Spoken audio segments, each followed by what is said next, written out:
The Phoenix Suns closed out the first half of the season with a W, moving to 33-22 in Monty Williams' return to the Valley. On today's episode of Locked On Suns, why the pre- and early game shenanigans cast a shadow over this blowout win, and what we learned from that blowout. Let's go. You are Locked On Suns, your daily Phoenix Suns podcast. Part of the Locked On Podcast Network, your team every day.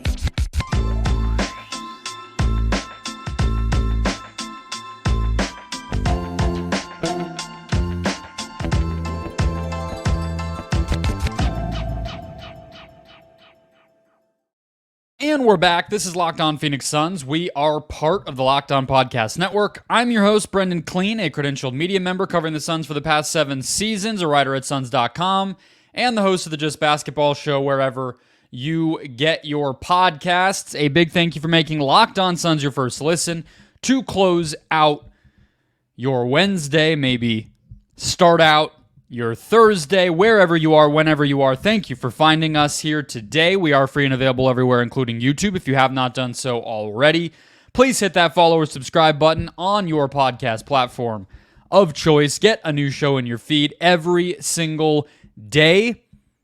Stay locked on to the Phoenix Suns all season long by becoming an everydayer with this show. A lot to get to despite a weird game. Not a weird game, a dominant game, and a weird start to the night. We will go to a moment of the game, although it happened very early on and, frankly, did not end up ultimately impacting the outcome all that much. I think you know where I'm going. That would be Devin Booker's ejection. This came at the 6-minute and 36-second mark. Booker, I thought it was the same official twice, but it apparently was a different official each time. Incredibly harmless disagreement. No dramatic gestures. Mark McClune from Arizona's Family posted a clip of the first one. A bunch of people online, including Ridiculous Cage on Twitter, Suns fan who is great at clipping that type of thing, tweeted the second one. There's a little bit of gesturing with the hands. We obviously never know what these guys say in these situations. And of course, the Suns guys are going to be coming to Booker's defense in a situation like this, but Vogel said every night he sees and hears situations worse than what happened between Booker and the official. That was the way that he put it.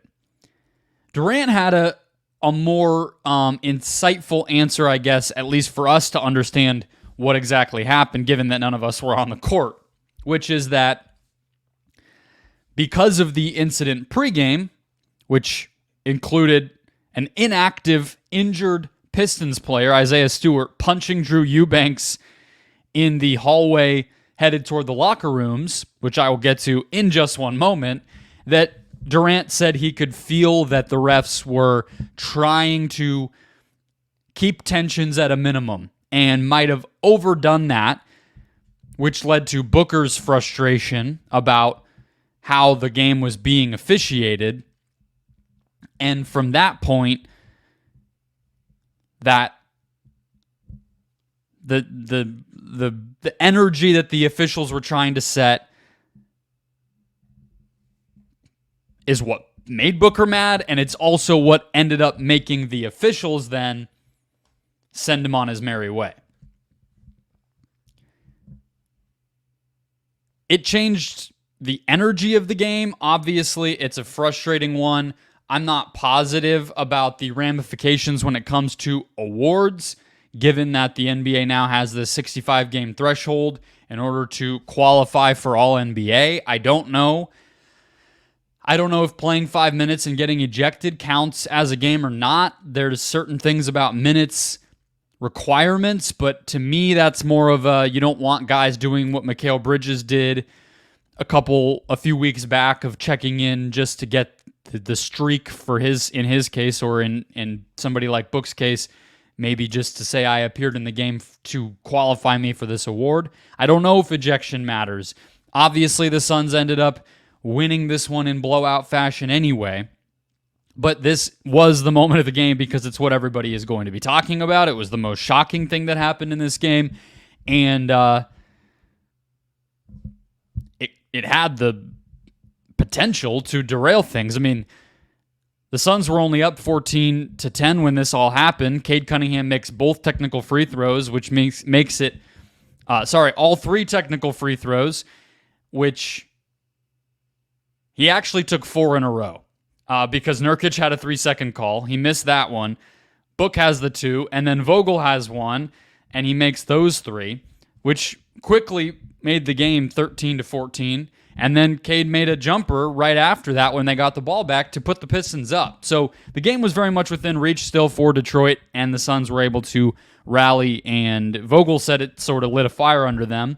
Certainly seemed that way. They win the first quarter 37-25. They win the second quarter 33-16. They're up 70-41 at the half. But let's rewind a bit because obviously Drew Eubanks is not a difference maker on an every night basis or any sort of star for this Suns team, but is a rotation guy, somebody that I think, clearly has a little bit of attitude and everything on the court, but none of that accounts for what on earth happened pregame. Whereas all of us are getting ready to tune in, or, in my case, I'm running a little late with some different things going on in my afternoon, and it's as I'm pulling up to the game, the news comes down from Shams Charania. Isaiah Stewart has punched Drew Eubanks pregame at Footprint Center.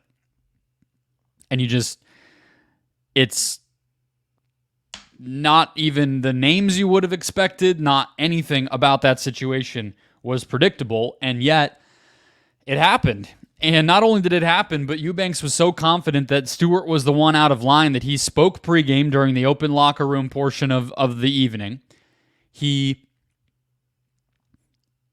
played because he wasn't that hurt, and everybody involved on both sides of the beat reporting in Detroit and Phoenix was able to write up articles and do everything else. So a very bizarre set of circumstances. We know Stewart is the guy who had... He had some smoke that he was ready to bring to LeBron James, as we all remember. Like that sort of puts everything into perspective that you need to put into perspective. But given the Suns' statement on the matter, which I was giving updates all evening on my Locked On Suns Insider community, which you can sign up for at the link in the show description below or by visiting joinsubtext.com/LockedOnSuns. I compiled everything into one place. The Pistons did later release a statement, but it was pretty similar to what the Suns said. And I think, again, Durant summed it up pretty well, even better than the Suns did or Vogel did or Eubanks did, frankly. Eubanks called it a sucker punch. He very much gave the indication that it came out of nowhere.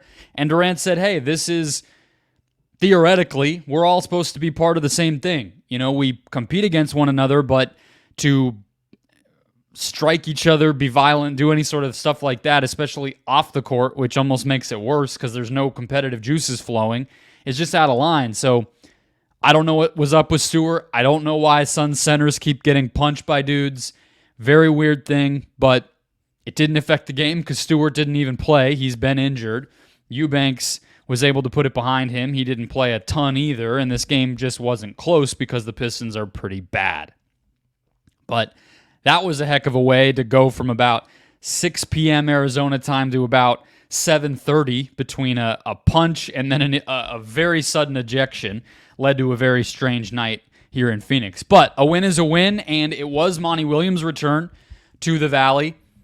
Not going to dwell on that side of things too much, but what I do want to do as my main takeaway from this game is to emphasize the number one thing that I said the Suns needed to get in a head coach when they moved on from Monty, and how Vogel can continue to accomplish that down the stretch of the season next.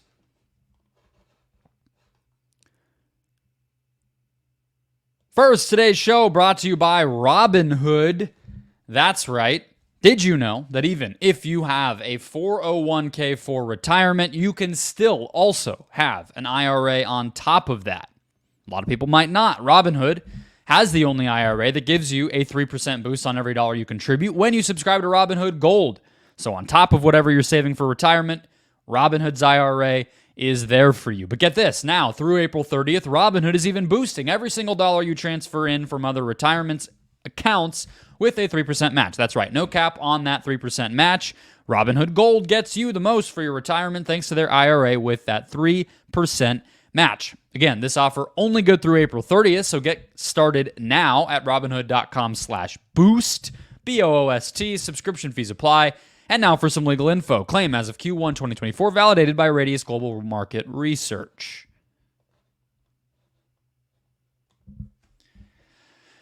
Let's keep the show rolling here. What finally got me to accept, and I was one of the last holdouts here, as longtime listeners and viewers and everydayers know, I was one of the last holdouts on Monty Williams. I just was looking at the talent.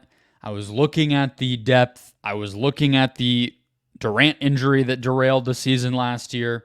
Both Durant injuries, I think you would say. And even down to midway through the Denver series, I was like, this is just, I wouldn't say he's maximizing this, but I'm not going to blame the situation on him. And then just watching how things unfolded and collapsed down the stretch of that series against the Nuggets, it just became abundantly clear that Monty's stubbornness, stylistically, and unwillingness to get uncomfortable was never going to change, right? And so as the Suns made their coaching search, conducted their coaching search, that was the number one quality that I wanted in whoever was going to coach the Suns next. Somebody who was going to utilize the regular season, take a long look at all 15 guys. I'm not saying every team's 15th guy is worthy of a real rotation look, but adjust, be flexible, be versatile, throw different things at the wall, see what sticks. And by the time the postseason comes around, be ready to use Josh Okogie as a screener. Be ready to play Durant at center. Be ready with different coverages against Nikola Jokic. Right? And that's not always possible if there's injuries or everything else, but that was my hope. And frankly, pun intended here with Frank Vogel, it wasn't fully possible with the Suns early on this season because even though a lot of the bench guys did get run, that was mostly to fill out a very incomplete team because Beal missed a lot of time and Booker missed a decent chunk of time in November. But we still got to see everybody. I think we became pretty certain that everybody who got traded out for Royce O'Neal was not going to be a difference maker. And now you look up, and the reason I bring this up tonight is because, yes, Monty did come back, but also because this was a game where you really got to see those depth pieces. It was a blowout. Beal's out with the hamstring injury. Booker out with the ejection. And so Saban Lee plays 24 minutes. Teo Maladone, who we haven't even really seen much at all, gets 10 minutes. Bol has a really, really nice 14 minutes. Nasir Little, David Roddy, a bunch of more of Royce O'Neal, who was a plus 37 in the box score somehow. We got to see it all. And when you couple that all with Thaddeus Young joining this group,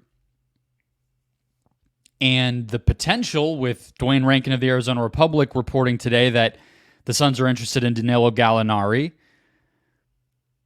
Reminder, join subtext.com/LockedOnSuns.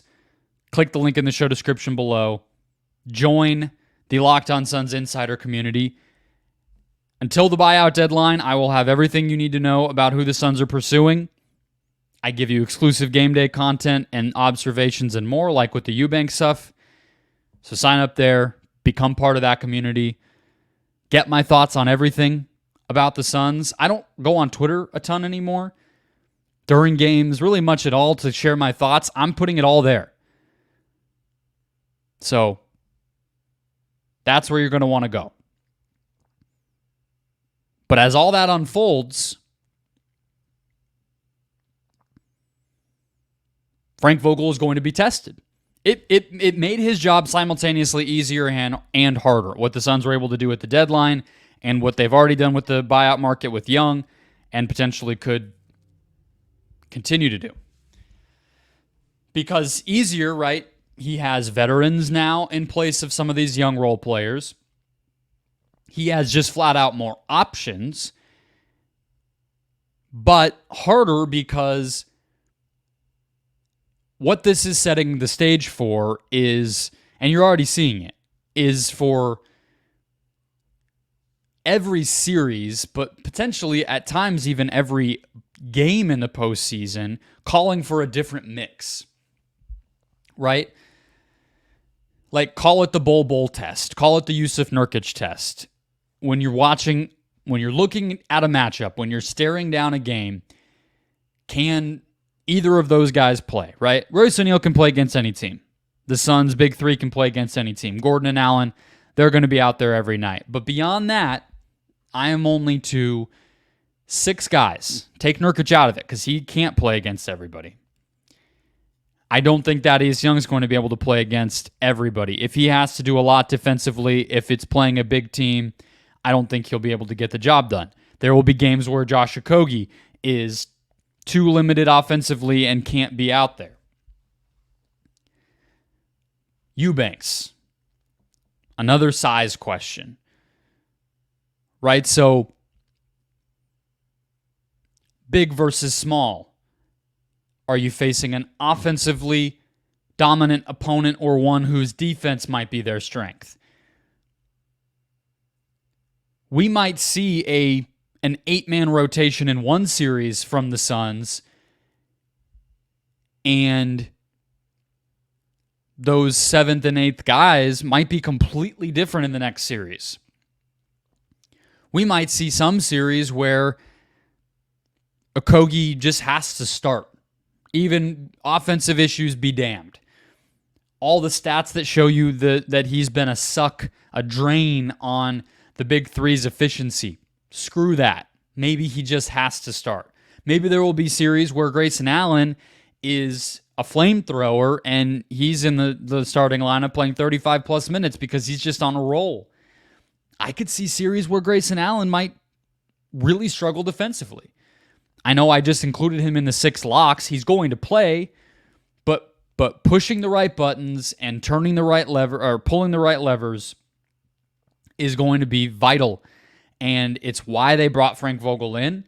It's a big part of, I think, we've never gotten this level of honesty from James Jones or Matt HB or anybody, but I would assume it is a big part of why they moved on from Monty Williams.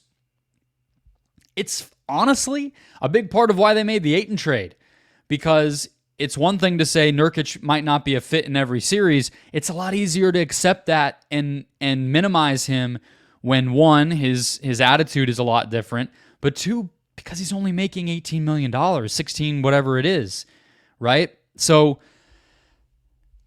This roster, I think you would have to feel better about, and I'm going to talk about this a little bit on Friday's episode with Gabe Guerrero of the Suns Valley podcast, who has a great YouTube channel breaking Sun stuff down all the time, about how much better we feel about this roster now versus the beginning of the season, now versus this time last year, etc.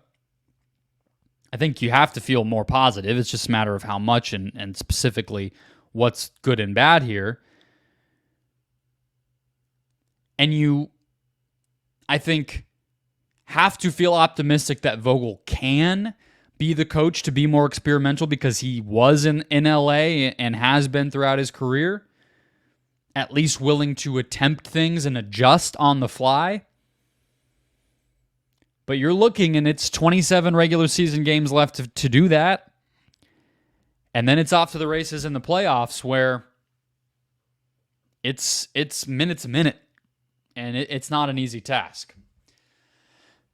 Let's close things out with a new post-game recap segment, as well as a couple of stats and rotation observations to look at, as always.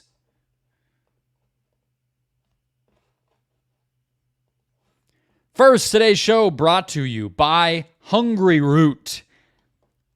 You know that I love saying Hungry Root. You know that I love telling you about Hungry Root for a few reasons. It's all about savings at Hungry Root, right? They're healthy, they're customizable, they're personal, but more than any of that, they save you time, money, waste, and a little bit more of a discount with our code, which I'll get to. But customers save 5 hours per week on average using Hungry Root without the stress of grocery and meal planning. Many customers save money on their groceries versus the typical store, as well as eating out less and avoiding expensive takeout in restaurants by using Hungry Root. They also reduce food waste up to 30% per week compared to what you might be doing now with groceries and excess and takeout and everything else. Plus, with our special discount code, you can save 40% and get free veggies for life. Hungry Root is your partner in healthy living. Take a fun short quiz to get started, and Healthy Root will get to know your personal health goals, what kitchen appliances you have, how much space you may have to store things, and more. Hungry Root will then recommend recipes and groceries based on your personal taste. You can either then take their suggestions or just peruse and choose what you want. Everything from Hungry Root follows a simple standard. It's got to taste good, be quick to make, and contain whole, trusted ingredients. So save hours and eat healthier. Hungry Root delivers the food you'll love. Right now, new customers get 40% off your first delivery and free veggies for life when you use the code Locked On. So just go to hungryroot.com/lockedon to get 40% off your first delivery and get your free veggies. That's hungryroot, hungryroot.com/lockedon. Don't forget to use our link so they know we sent you.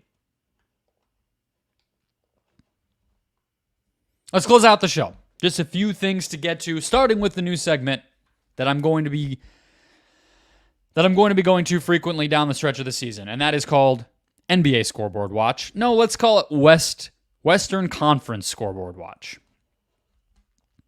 Most importantly tonight, the Denver Nuggets play the Sacramento Kings, and both teams are relevant to the Suns right now, but the Kings won. And that's actually what you want. I don't fully believe the Suns can catch up and get a top 4 seed and get home court in the first round, as I broke down on yesterday's show in a lot of detail. Apologies if that was difficult to listen. I think I said it clearly. Point is, a lot of the tiebreakers aren't going to favor the Suns.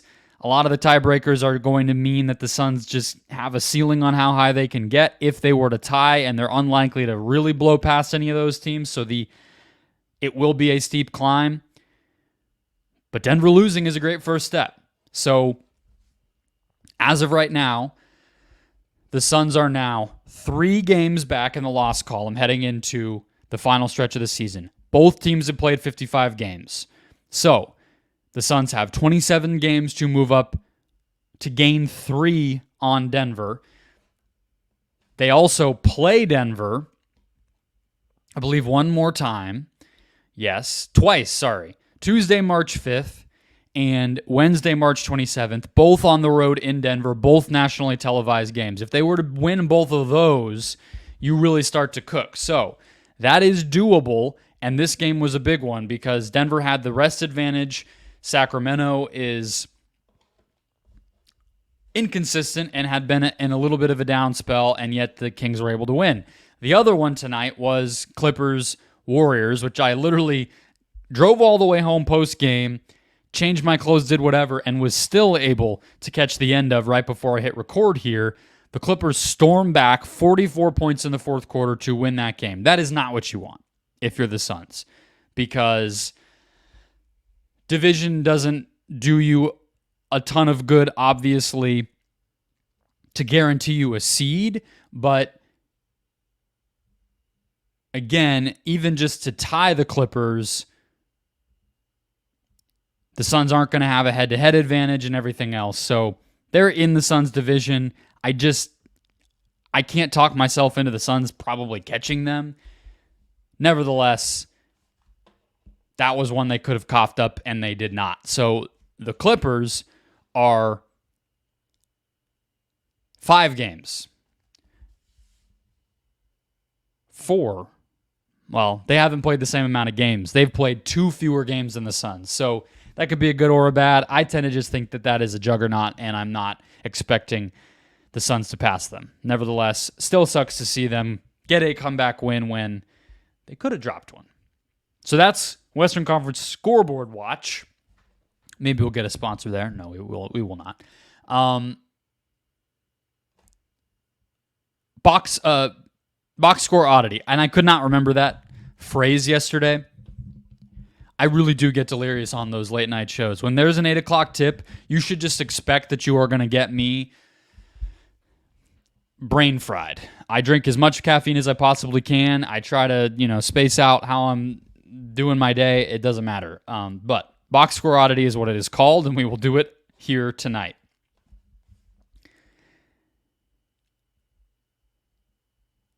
Here's how I'm going to look at the Suns' shot diet going forward.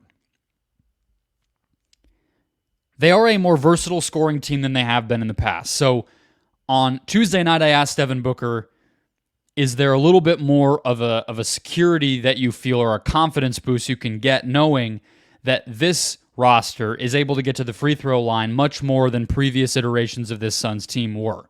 And obviously I wasn't trying to throw shade. They were a very good team, even despite taking a lot of mid-range jumpers and not getting to the line, not getting to the rim, whatever. He said the roster is just different.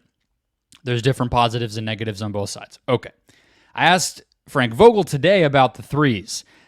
Is there a number that they try to shoot for that signifies our offense was flowing the way we want it to, or does he kind of take it big picture and evaluate it more case by case than that? The Celtics want to take a million threes, otherwise they feel like they've failed.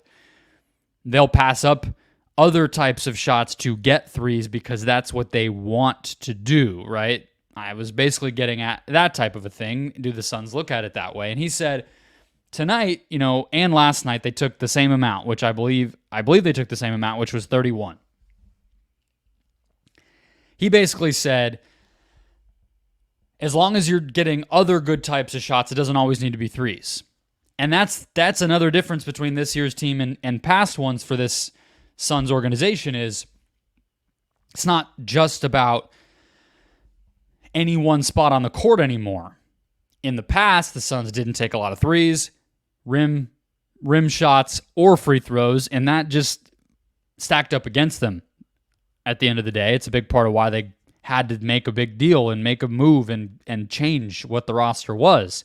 But because of that now, they can get to the rim. They don't always. They're not a high-frequency rim team, but they can do that. They don't take a ton of threes, but they make them at a high clip. And they can get to the free throw line. So they still take more mid-rangers than probably most teams, but they have that diversity. So again, I'm going to look at it differently now. I'm going to look at the cumulative of points in the paint, free throws, and threes. if that total number is high, and I'll measure this, right? Like, if become an everydayer along with me, guys, subscribe, follow, do whatever, and we can do this together and develop what that baseline is going to be. Did I nerd out? Is that nerdy offer good enough for you guys? Let's add up these stats every night. Come back, please. Look, that's what it is. But tonight, 46 points in the paint, 36 points at the line, and 30 points at the free throw line. So that is 82-112. Is that possible? 66 plus 46? Man. So only 4 Suns points came from mid-range today? That doesn't even seem possible. Well, this is a great day to bring it up then, because, yeah, that's really true.